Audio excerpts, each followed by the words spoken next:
Just amazingly beautiful this morning. I say amazingly because it was like 18 degrees on Thursday and it's going to go up to over 60 today if it's not already there. And then tomorrow the forecast is for it to go from rain to snow, and then by Wednesday down to like 18 again or something like that. So yeah, that's how the weather is in the middle of the US, which is where I am. But that's the neighbor's dog. It does that. It has never gotten used to me for some reason.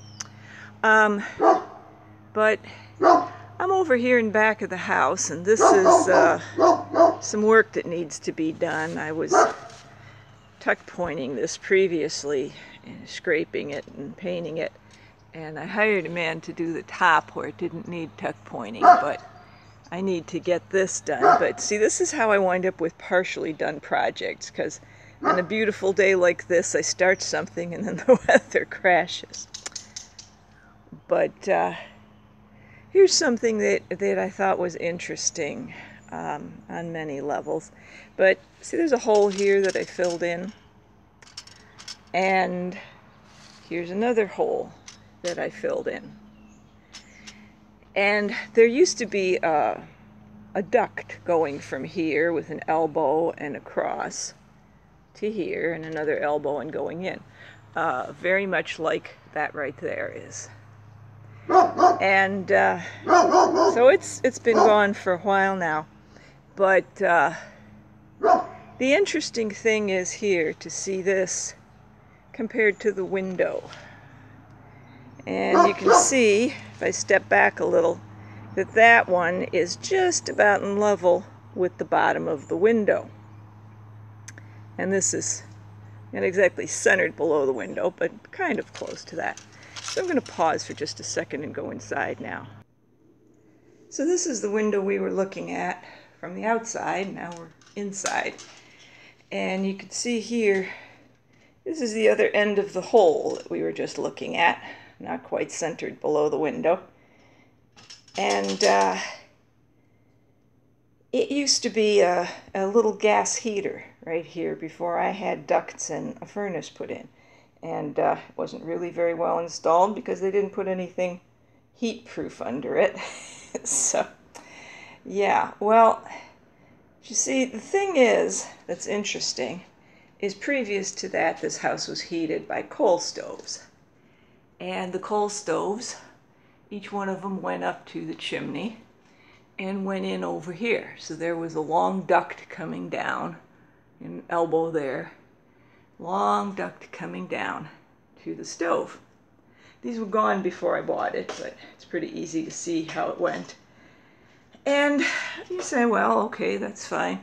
But you see that bulge up there, right there, that's actually where the chimney, the opening, starts. Down here, this is only the thickness of one brick. I have my visual aid brick here to show what I'm talking about. See, this is the end of a brick of the same size that was used in those days. And see, that's one brick thick. And you could see from the outside where we just were that the chimney doesn't bulge out. So here, there's one brick thickness beyond the thickness of the wall, and that's it. It's only the support for the chimney. And yet, when we were outside, you perhaps remember that I said that the thing entered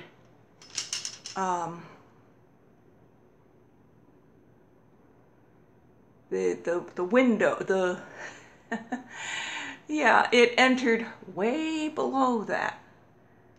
So basically what they were doing was putting that vent pipe into solid brick. I'm going to pause and go back out again. So there's where we were inside, and you can see there's no bump out for a chimney here. And there's the top of the window, which is about where the actual chimney starts. All the rest of this is just an extra brick thicker than the wall for support. And when you come down here, this is where they went from the heater, excuse me, over to here to vent it up the chimney, except they put it straight into brick.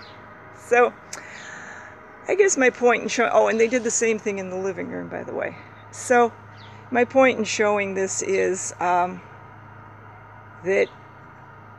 people who tell you I've been doing this stuff for 20 years, doesn't necessarily mean they've been doing it right for 20 years.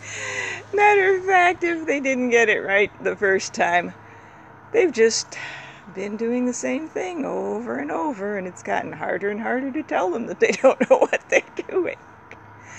Yeah, real scary, real scary. Okay, have fun.